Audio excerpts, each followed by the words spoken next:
नमस्कार साथियों, स्वागत है आप सभी का हमारे चैनल जीएस आज़ाद हिंद पर। कैसे आप सभी लोग। दोस्तों, आज हम लाए हैं बायोलॉजी की बहुत ही इम्पोर्टेंट क्वेश्चन जो हर एग्जाम में बार बार ये सारे क्वेश्चन पूछे जाते हैं। तो आपसे निवेदन है प्लीज़ कि आप वीडियो को एंड तक ज़रूर देखें और हमारे चैनल जीएस आज़ाद हिंद को ज़रूर से ज़रूर सब्सक्राइब कीजिए। दोस्तों, आपको सब्सक्राइब करने में कोई पैसा नहीं लगता है। तो चले दोस्तों, शुरू करते हैं आज का बायोलॉजी का सबसे फर्स्ट प्रश्न साथियों। बोटनी। साथियों, बोटनी शब्द का उत्पत्ति किस भाषा से यानी भाषा के शब्द से हुई है? आपसे एग्जाम में साथियों पूछ लिया जाता है, इसलिए ये क्वेश्चन बहुत ही इंपॉर्टेंट हुआ था। ठीक है, तो बोटनी शब्द का उत्पत्ति किस भाषा के शब्द से हुई है? तो आपको मालूम होना साथियों, ग्रीक भाषा से आपका आंसर है। दूसरा प्रश्न साथियों, चिकित्सा शास्त्र के विद्यार्थियों को किसकी शपथ दिलाई जाती है? तो इसका करेक्ट आंसर साथियों हिप्पोक्रेटस का। ठीक है, यानी हिप्पोक्रेटस का जो है शपथ दिलाई जाती है, जरूर याद रखिएगा। अगला प्रश्न है दोस्तों, पर्यावरण का अध्ययन जीव विज्ञान की किस शाखा के अंतर्गत किया जाता है? तो इसका करेक्ट आंसर साथियों पारिस्थितिकी शाखा के अंतर्गत जो है किया जाता है। दोस्तों, फिर मैं आपसे निवेदन करूंगा कि प्लीज़ वीडियो को पूरी एंड तक ज़रूर देखिए। इसी बायोलॉजी की क्लास से आपका कम से कम नहीं तो साथियों 10 से 15 क्वेश्चन आने की संभावना है। तो प्लीज़ एंड तक ज़रूर देखिए और हमारे चैनल को भी ज़रूर सब्सक्राइब कीजिए। ठीक है, अगला प्रश्न दोस्तों, नाइट्रोजन स्थिरीकरण में साथियों नाइट्रोजन स्थिरीकरण में लेग हीमोग्लोबिन यानी लेग हीमोग्लोबिन का क्या अर्थ है? ठीक है, तो इसका करेक्ट आंसर साथियों ऑक्सीजन का अवशोषण इसका अर्थ है, जरूर याद रखिएगा। अगला प्रश्न है दोस्तों, मृदा में धान की पैदावार बढ़ाने वाला मुक्तिजीवी जीवाणु कौन सा है? तो इसका करेक्ट आंसर दोस्तों साथियों एनाबिना जीवाणु। ठीक है, अगला प्रश्न है, जंतुओं में होने वाली फुट एंड माउथ रोग किसके कारण उत्पन्न होती है? तो आपका आंसर होना चाहिए विषाणु के कारण होती है। अगला प्रश्न है दोस्तों, हाइड्रा की हाइड्रा की स्रावी कोशिकाओं में कौन सा सहजीवी शैवाल मिलता है? तो आपका आंसर होना साथियों जुक्लोरेला। ठीक है, यानी जुक्लोरेला जो है सहजीवी शैवाल मिलता है, जरूर याद रखिएगा। अगला प्रश्न है दोस्तों, डबल रोटी के निर्माण में किस कवक का प्रयोग किया जाता है?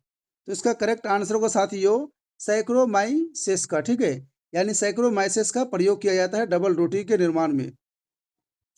अगला प्रश्न है दोस्तों, पेड़ों की छालों पर उगने वाले लाइकोन को क्या कहा जाता है? तो इसका करेक्ट आंसर साथियों कार्टिकोलस कहा जाता है। ठीक है, कार्टिकोलस कहा जाता है, जरूर याद रखिएगा। अगला प्रश्न दोस्तों, खाली चट्टानों पर उगने वाले लाइकोन को क्या कहा जाता है? तो इसका करेक्ट आंसर होगा सैक्स यानी साथियों सैक्सिकोलस कहा जाता है। ठीक है, क्या कहा जाता है? सैक्सिकोलस कहा जाता है, आप लोग जरूर याद रखिएगा। अगला प्रश्न है दोस्तों, जापान में लोग किस लाइकोन को सब्जी के रूप में खाते हैं? तो इसका करेक्ट आंसर होगा साथियों इंडोकार्पन। ठीक है, इंडोकार्पन सब्जी के रूप में खाते हैं जापान के लोग। अगला प्रश्न है, वनस्पति जगत में किसको जलस्थल चल यानी अभयचर कहते हैं?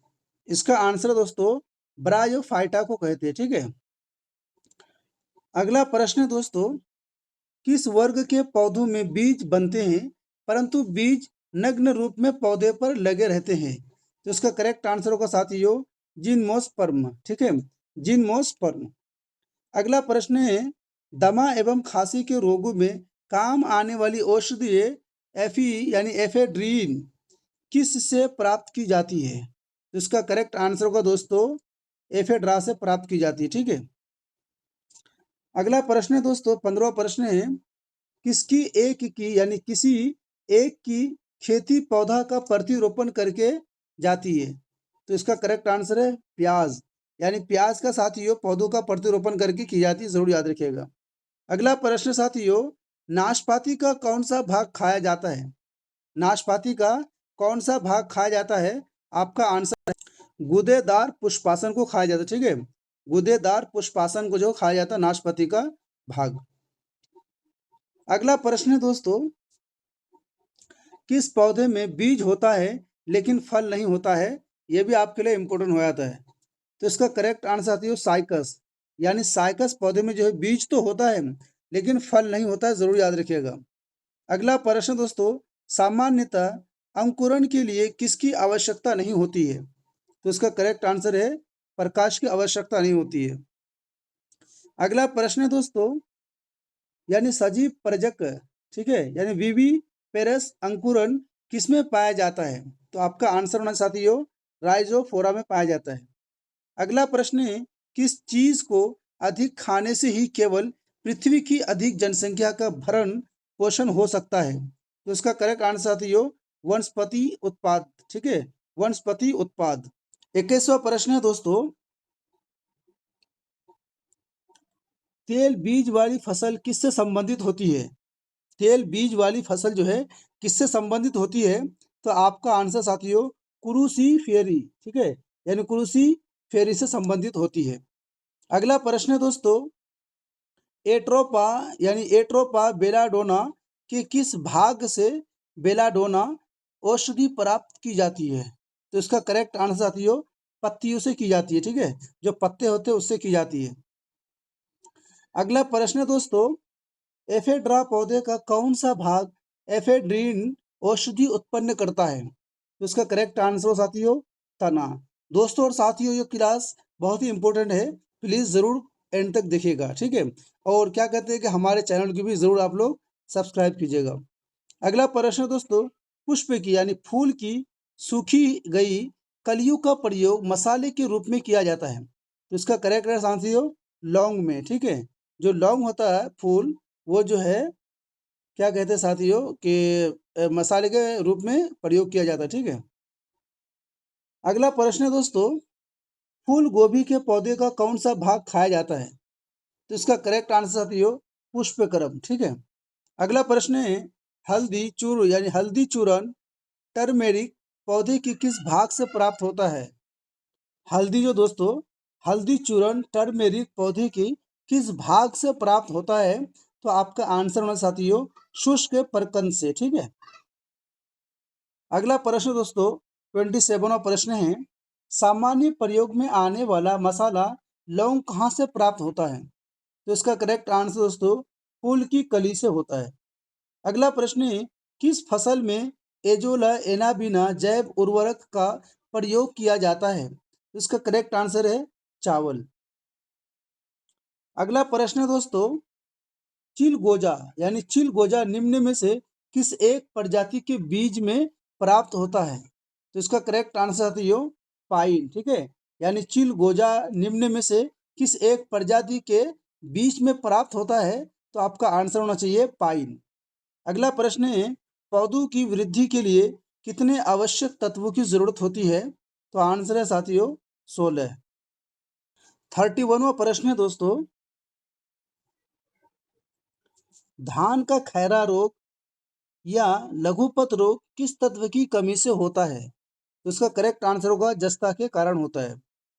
अगला प्रश्न है दोस्तों, ऊर्जा रूपांतरणों में से किसके द्वारा प्रकाश संश्लेषण की प्रक्रिया यानी क्रिया साथियों क्रिया संपादित होती है?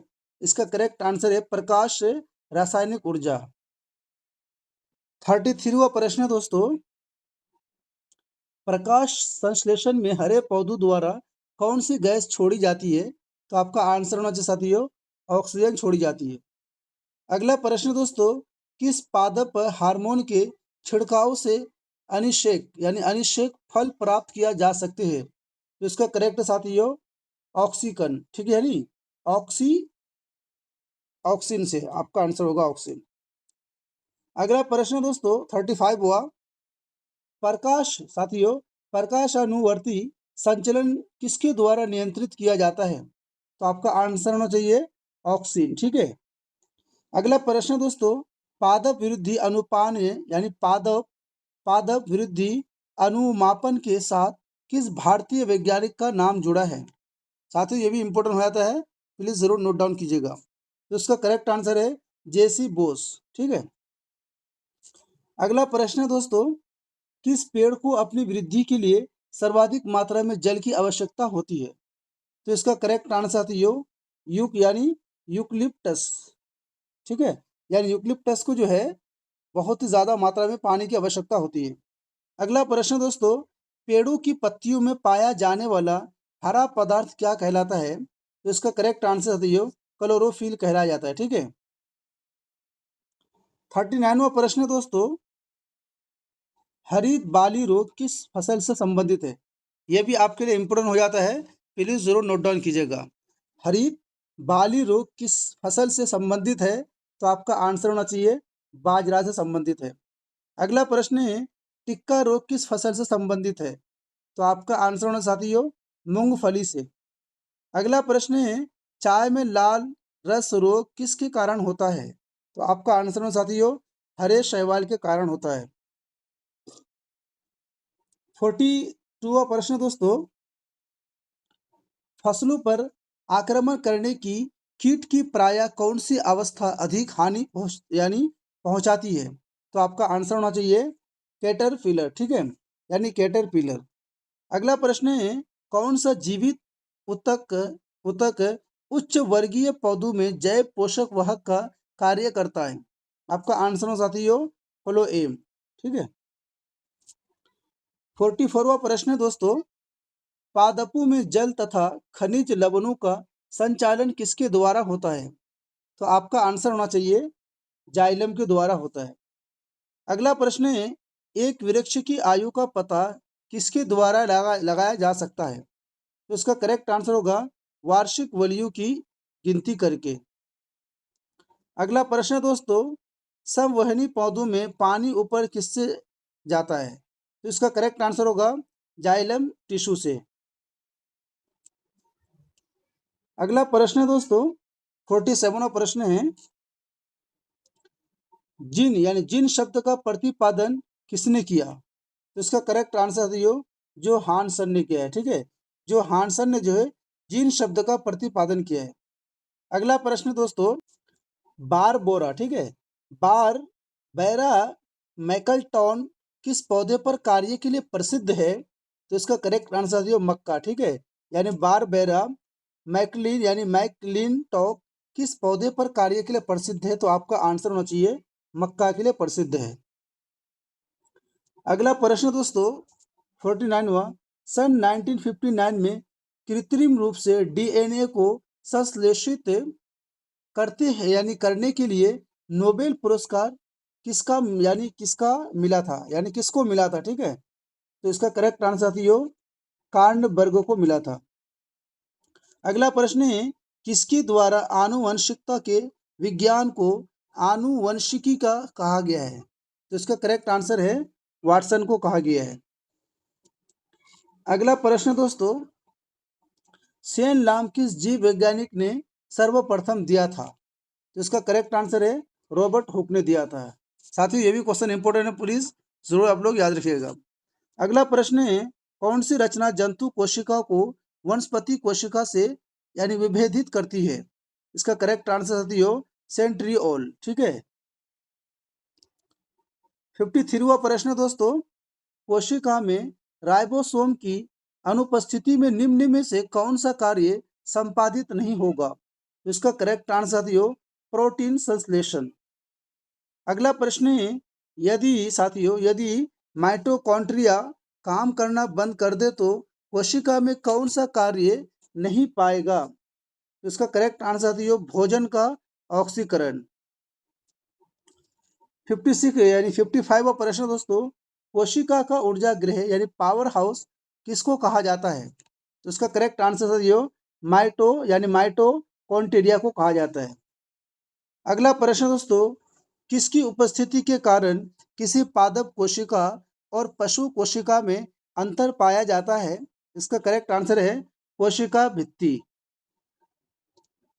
अगला प्रश्न है दोस्तों, कौन सा कोशिकांग प्रोटीन संश्लेषण में प्रमुख भूमिका निभाता है? तो इसका करेक्ट आंसर होगा एंडोप्लाज्म। ठीक है, यानी एंडोप्लाज्म जो है प्रमुख भूमिका निभाता है। अगला प्रश्न है दोस्तों, प्रोग्राम्ड सेल डेथ का कोशिकीय एवं आणविक नियंत्रण क्या कहलाता है? उसका करेक्ट आंसर है एंजिंग कहलाता है, यानी एजिंग कहलाता है। अगला प्रश्न दोस्तों, कौन सा अंग प्रायः जंतु कोशिका में उपस्थित नहीं होता है? इसका करेक्ट आंसर होगा लवक। अगला प्रश्न दोस्तों, जीव द्रव्य यानी प्रोटोप्लाज्म शब्द का प्रयोग सर्वप्रथम किसने किया था? तो इसका करेक्ट आंसर साथियों लिस्टा पुरकिनजी ने, ठीक है, यानी लिस्टा पुरकिनजे ने किया था। किसका? प्रोटोप्लाज्म शब्द का प्रयोग सर्वप्रथम। 61वां प्रश्न है दोस्तों,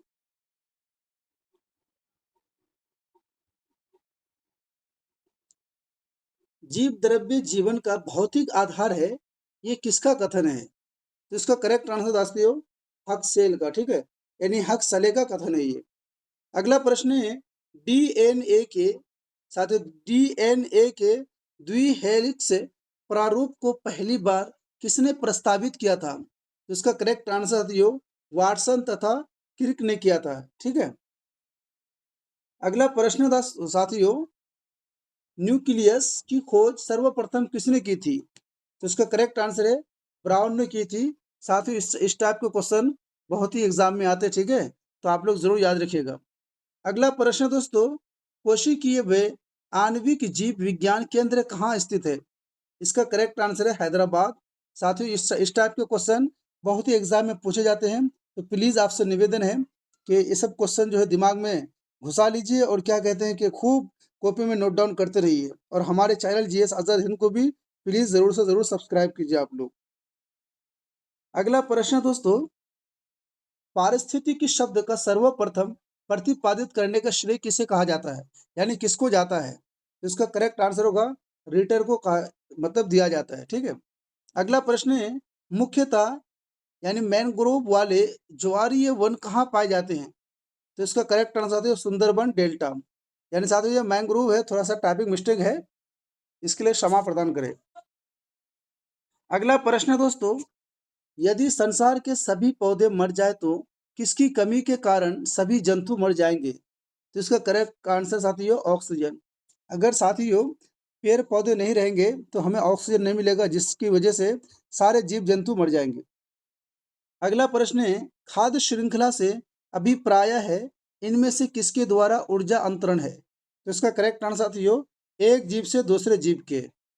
69वां प्रश्न है दोस्तों, पारिस्थितिकी संतुलन बनाए रखने के लिए भारत में वन क्षेत्र कितने अनुपात में होना चाहिए? तो इसका करेक्ट आंसर दोस्तों 33.3% होना चाहिए। अगला प्रश्न है, कौन सा कृषि कार्य पर्यावरणीय दृष्टि से उपयुक्त है? इसका करेक्ट आंसर है कार्बनिक कृषि, ठीक है। 71वां प्रश्न है, भारत में पारिस्थितिक असंतुलन का कौन सा एक प्रमुख कारण है? तो इसका करेक्ट साथियों वनोन्मूलन, ठीक है, यानी वन को काटना। अगला प्रश्न है, वह वर्णक जो वनस्पति को पराबैंगनी किरणों के दुष्प्रभाव से बचाता है कौन सा है? तो आपका करेक्ट आंसर साथियों फाइकोसाइनिन, ठीक है, यानी फाइकोसाइनिन है। 73वां प्रश्न है, पारिस्थितिक तंत्र में तत्वों के चक्रण को क्या कहते हैं? तो इसका करेक्ट आंसर साथियों जैव भू यानी जैव भू रासायनिक चक्र, ठीक है, जैव भू रासायनिक चक्र कहते हैं, जरूर याद रखिएगा। अगला प्रश्न है, भारत में धारणीय विकास के दृष्टिकोण से विद्युत उत्पादन का सबसे अच्छा स्रोत कौन सा है? तो इसका करेक्ट आंसर साथियों जल विद्युत। अगला प्रश्न दोस्तों 75 हुआ, धारणीय विकास जिनके उपयोग के संदर्भ में अंतर पीढ़ीगत यानी संवेदनशीलता का विषय है, तो इसका करेक्ट आंसर दोस्तों प्राकृतिक संसाधन। अगला प्रश्न है, एक मनुष्य के जीवन को पूर्ण रूप से धारणीय करने के लिए आवश्यक न्यूनतम भूमि को क्या कहते हैं? तो इसका करेक्ट आंसर है पारिस्थितिकी पदछाप, ठीक है। 77वां प्रश्न दोस्तों, कौन सी गैस पृथ्वी पर हरित ग्रह प्रभाव में सर्वाधिक योगदान करती है? तो इसका करेक्ट आंसर होगा कार्बन डाइऑक्साइड। अगला प्रश्न है, कौन सी गैस हीमोग्लोबिन से संयोग कर रक्त में एक विषय यानी विषैला पदार्थ बनाती है? तो इसका करेक्ट आंसर यो CO2 यानी CO, ठीक है, जरूर याद रखिएगा।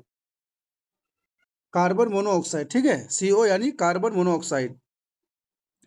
अगला प्रश्न है दोस्तों, भोपाल दुर्घटना में किस गैस का रिसाव हुआ था?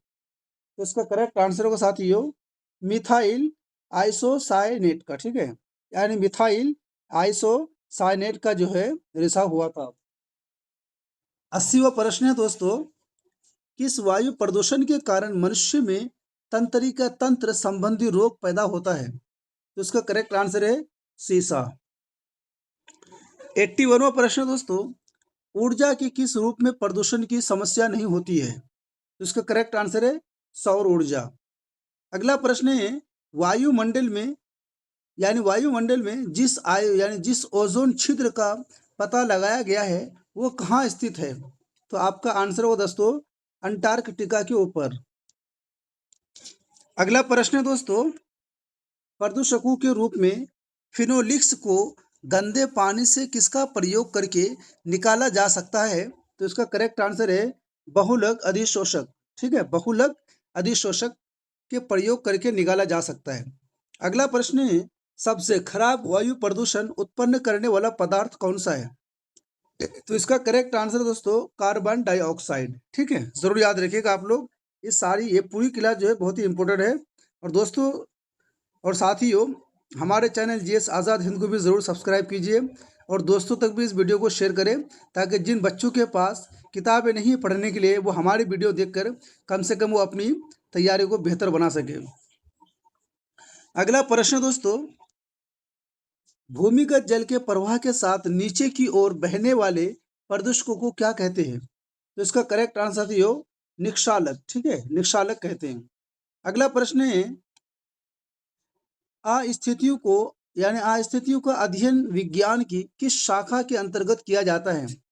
तो इसका करेक्ट आंसर साथियों ऑस्टियोलॉजी के तहत किया जाता है, ठीक है, ऑस्टियोलॉजी के तहत किया जाता है, जरूर याद रखिएगा आप लोग।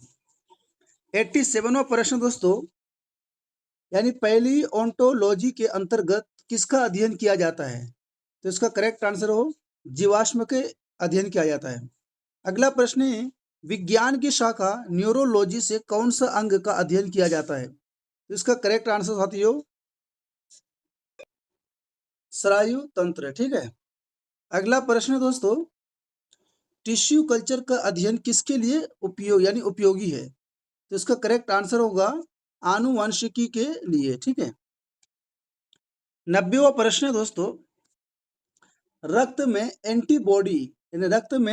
एंटीबॉडी एवं एंटीजन के अध्ययन को क्या कहते हैं? तो इसका करेक्ट आंसर साथियों सीरोलॉजी, ठीक है, सीरोलॉजी कहते हैं। 91वां प्रश्न दोस्तों, पारिस्थितिकी विज्ञान इकोलॉजी का किससे संबंधित है? तो आपका आंसर होना चाहिए साथियों शरीर संरचना और वातावरण से संबंधित है। 92वां प्रश्न साथियों, हरगोविंद खुराना को किस क्षेत्र से प्रतिष्ठित नोबेल पुरस्कार मिला है? तो आपको करेक्ट आंसर होगा साथियों चिकित्सा विज्ञान में मिला है। अगला प्रश्न है, वह वैज्ञानिक कौन है जिसने पहली बार रुधिर परिसंचरण की व्याख्या की थी? तो इसका करेक्ट आंसर होगा साथियों हार्वे। 94वां प्रश्न साथियों, हृदय का पहला परिस्थापन किसके द्वारा किया गया था? तो इसका correct answer doctor Christian Barnard के द्वारा किया गया था। अगला प्रश्न है, डीएनए की संरचना को सबसे पहले किसने रेखांकित किया था? तो इसका करेक्ट आंसर साथियों वाटसन व क्रिक ने किया था, ठीक है। अगला प्रश्न है, विकास का सिद्धांत किसके द्वारा प्रतिपादित किया गया था? तो इसका करेक्ट आंसर है डार्विन के द्वारा।